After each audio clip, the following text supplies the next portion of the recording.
হরে কৃষ্ণ প্রিয় ভক্তবৃন্দ, গীতা স্টাডি সার্কেলে আপনাদের জানাই কৃষ্ণ ভাবনামৃত শুভেচ্ছা ও ভালোবাসা। আজকের আলোচনাটি শুরু করছি একটি খুব সহজ প্রশ্ন দিয়ে। রাবণ কি জ্ঞানী ছিল নাকি মূর্খ ছিল? হয়তো আপনি বলবেন রাবণ তো অনেক বড় পণ্ডিত ছিল, আবার অন্য কেউ বলবেন না, সে তো মূর্খ ছিল। তাহলে আসল সত্যতা কি?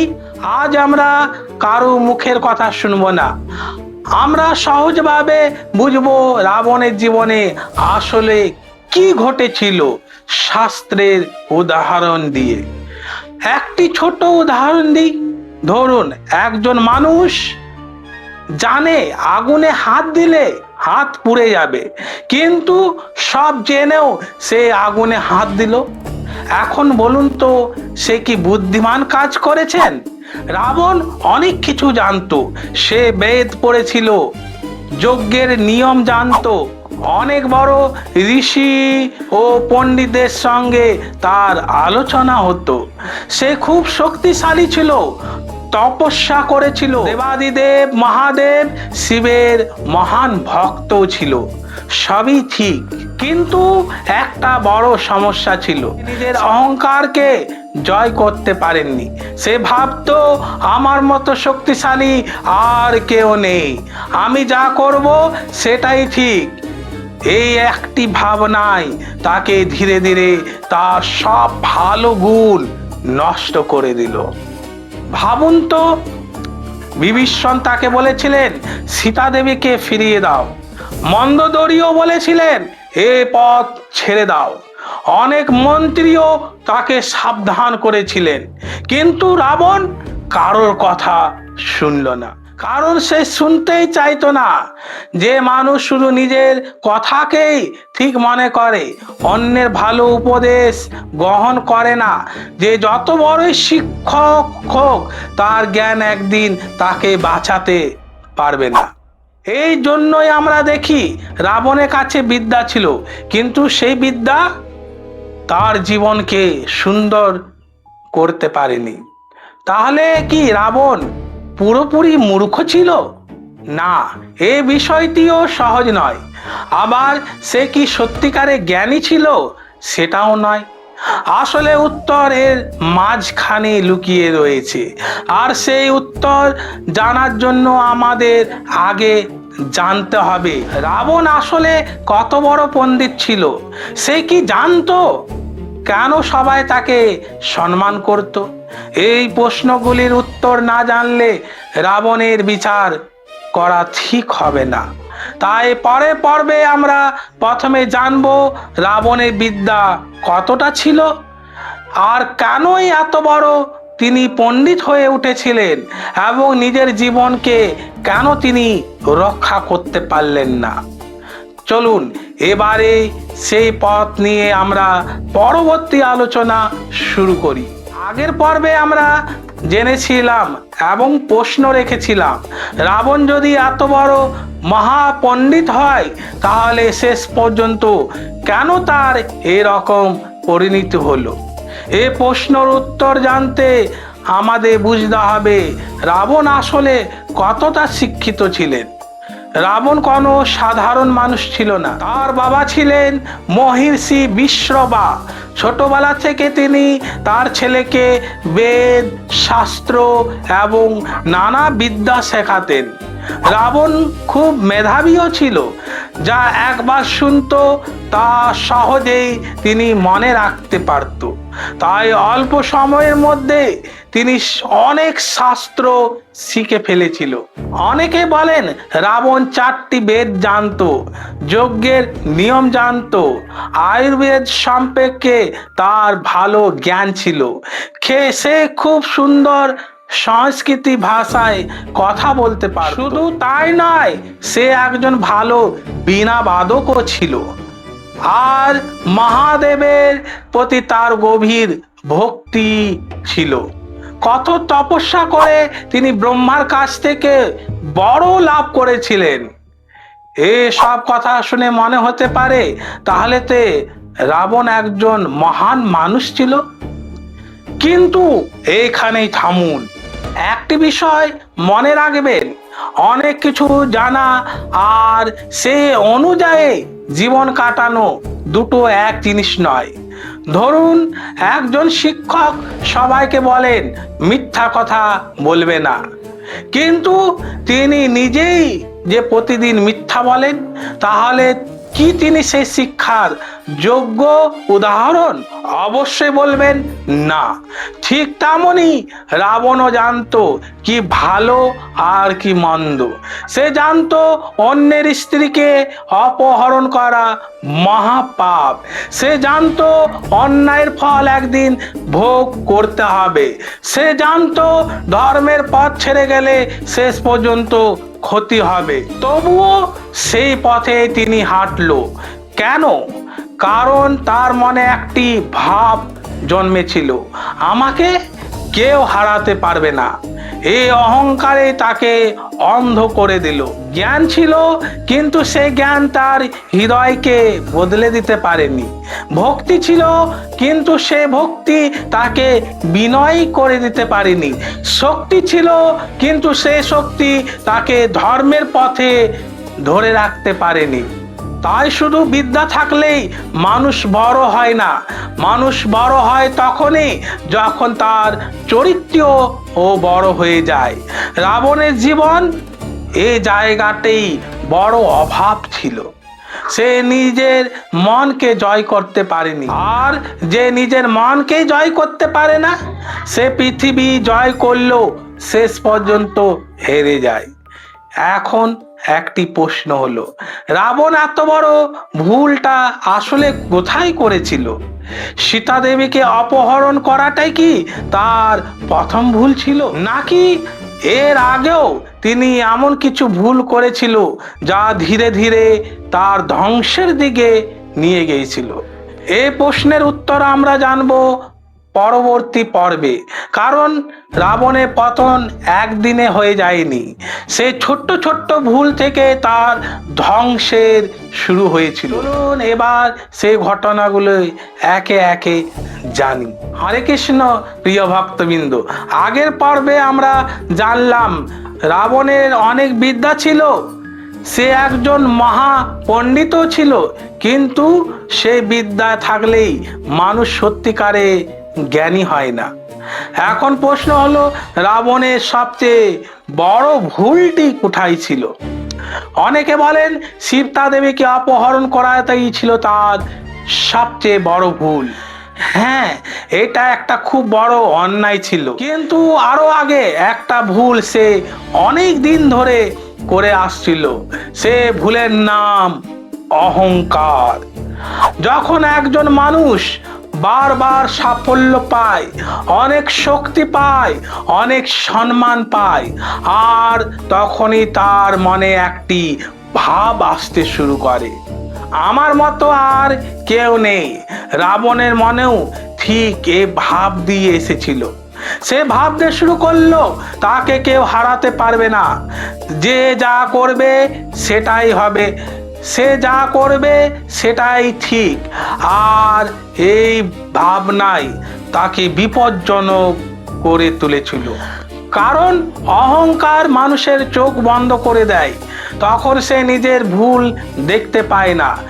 রাবণের জীবনেও সেটাই হয়েছিল। যখন সে সীতা দেবীকে অপহরণ করে লঙ্কায় নিয়ে এলো, তখন তাকে অনেকেই বুঝিয়েছিলেন। প্রথমে তার স্ত্রী মন্দোদরী বলেছিলেন, এ কাজ তোমার ঠিক হয়নি, সীতা দেবীকে শ্রী রামচন্দ্রের কাছে ফিরিয়ে দিন। আর বিভীষণও এই একই কথা বলেছিলেন। তিনি বলেছিলেন, ধর্মের পথে ফিরে আসুন, অন্যায় ছেড়ে দিন। অনেক জ্ঞানী মন্ত্রীরাও এই একই পরামর্শ দিয়েছিলেন। একটু ভাবুন তো, একজন মানুষকে যখন একজন ভালো কথা বলছে, তখন সে যদি একবারও নিজের ভুল নিয়ে না ভাবে, তাহলে তাকে কি বলা যায়? এটি ছিল রাবণের সবচেয়ে বড় সমস্যা। সে শুনতো কিন্তু মানতো না, সে বুঝতো কিন্তু নিজের জেদ ছাড়তো না। আমাদের জীবনে কি এমনই তা ঘটে?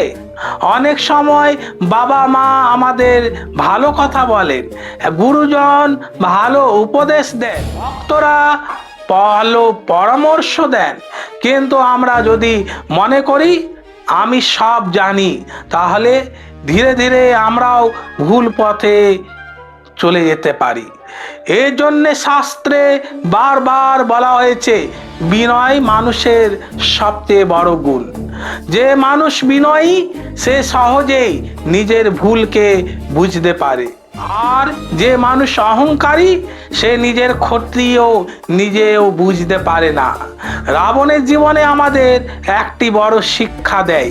সে শক্তিশালী ছিল, সে শিক্ষিত ছিল, সে ধনী ছিল, কিন্তু সে বিনয়ী ছিলেন না। আর বিনয়ী না থাকলে বিদ্যা মানুষের উপকারে বদলে ক্ষতিকরও করতে পারে। এখন আরো একটি বড় প্রশ্ন আসে, রাবণ কি বুঝতে পেরেছিল যে শ্রী রামচন্দ্র সাধারণ মানুষ নন? সে কি জানতো কার সঙ্গে তিনি যুদ্ধ করতে যাচ্ছে? যদি সে জানতো তাহলে কেন যুদ্ধ করলো? এই প্রশ্নের উত্তর খুবই গুরুত্বপূর্ণ। পরের পর্বে আমরা সেই রহস্য জানব, তখন বিষয়টি আরো পরিষ্কার হয়ে যাবে যে রাবণকে কেন শুধু পণ্ডিত বললেই পুরো সত্য বলা হয় না।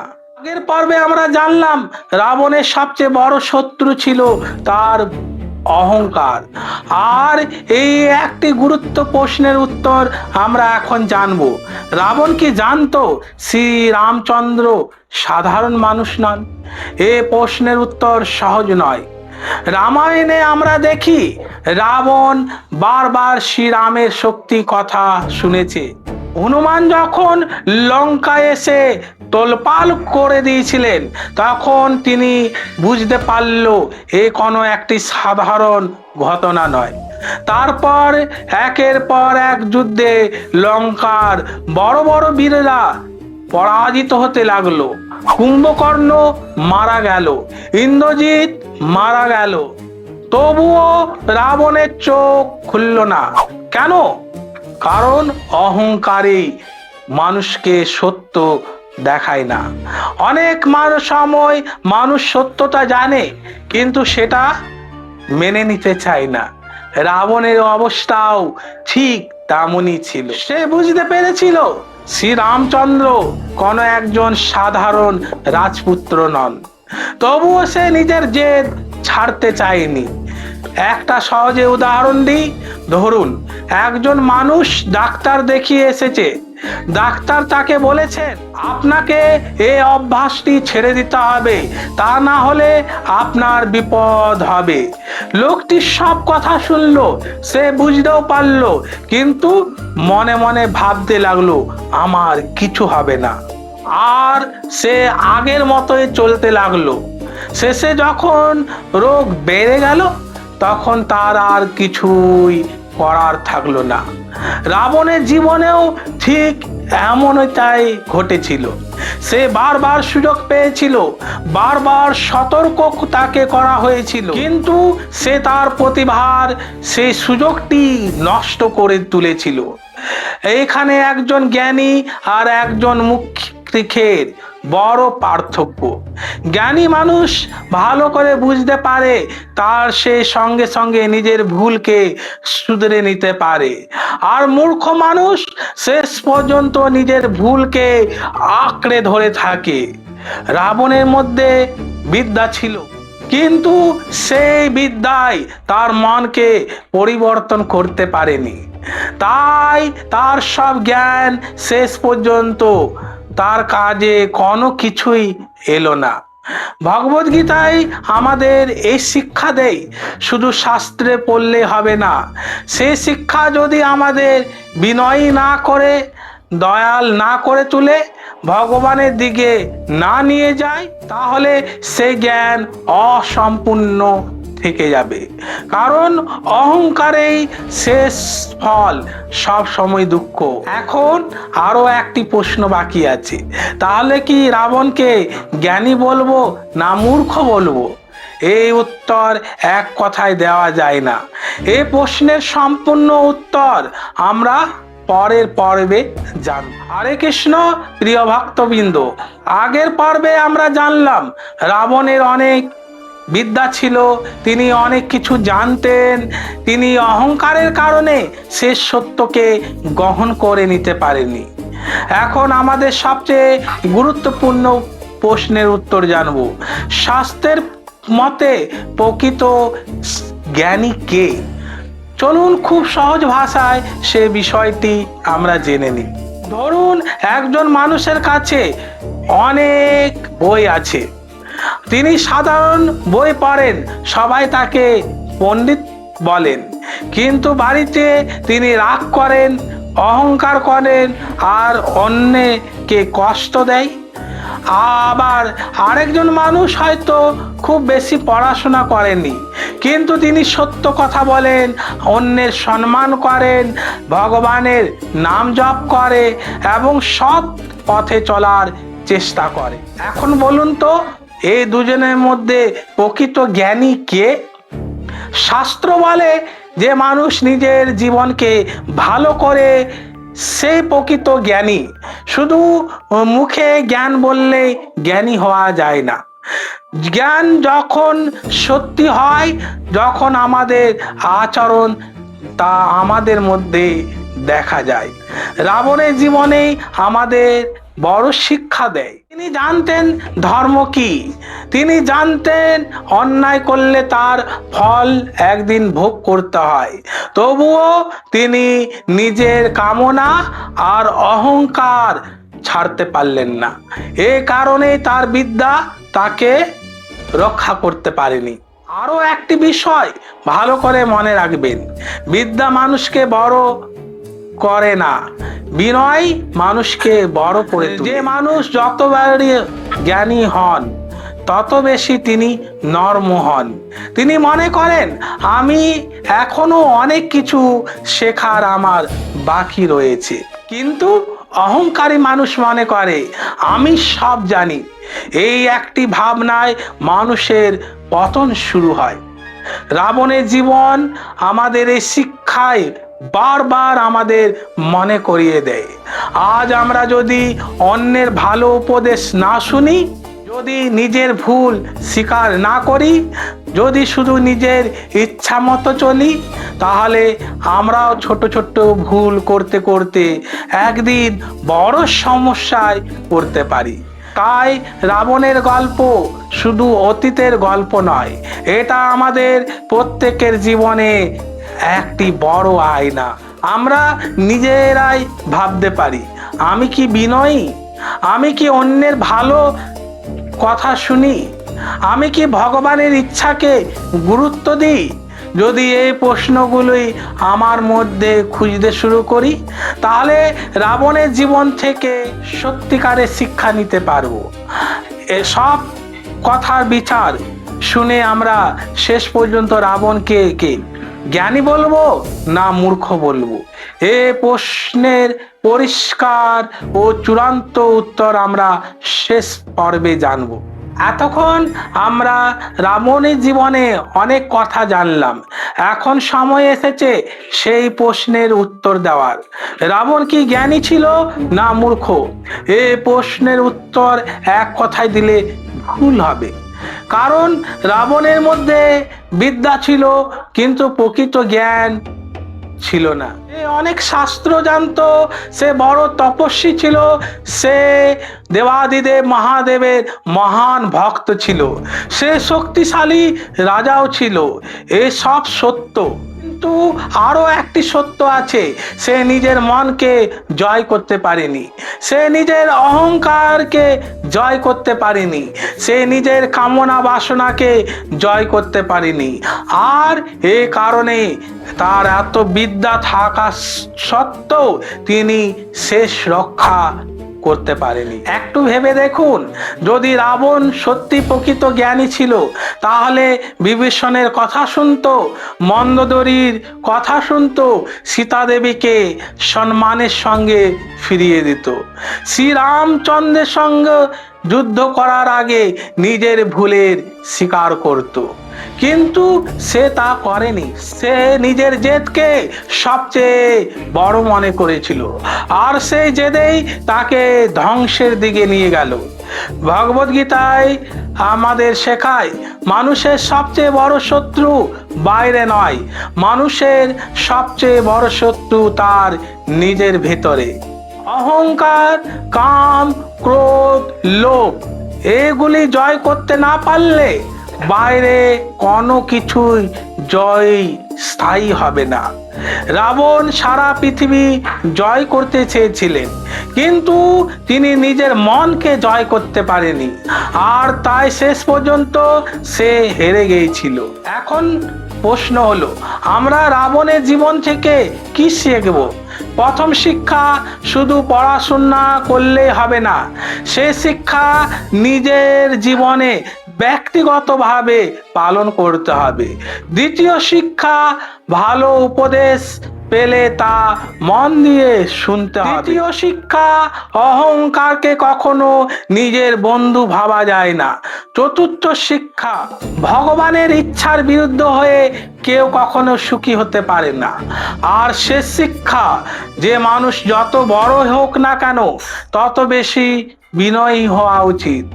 সেজন্য আজও মানুষ শ্রীরামচন্দ্রকে ভালোবাসে, কারণ তিনি ছিলেন সত্য, ধর্ম, দয়া এবং আদর্শের প্রতীক।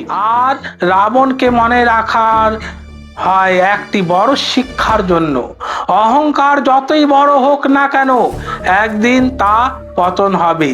তাই আমরা যেন রাবণের বিদ্যা নয়, শ্রীরাম চন্দ্রের চরিত্র অনুসরণ করি। আমরা যেন অহংকার নয়, বিনয়কে বিছয়ে নেই। আমরা যেন অন্যায় নয়, ধর্মের পথে চলি। তাহলে আমাদের জীবনে সত্যি সুন্দর হয়ে উঠবে। আজকের আলোচনা যদি ভালো লাগে থাকে তাহলে ভিডিওটি অন্যদের সঙ্গে শেয়ার করে দেন।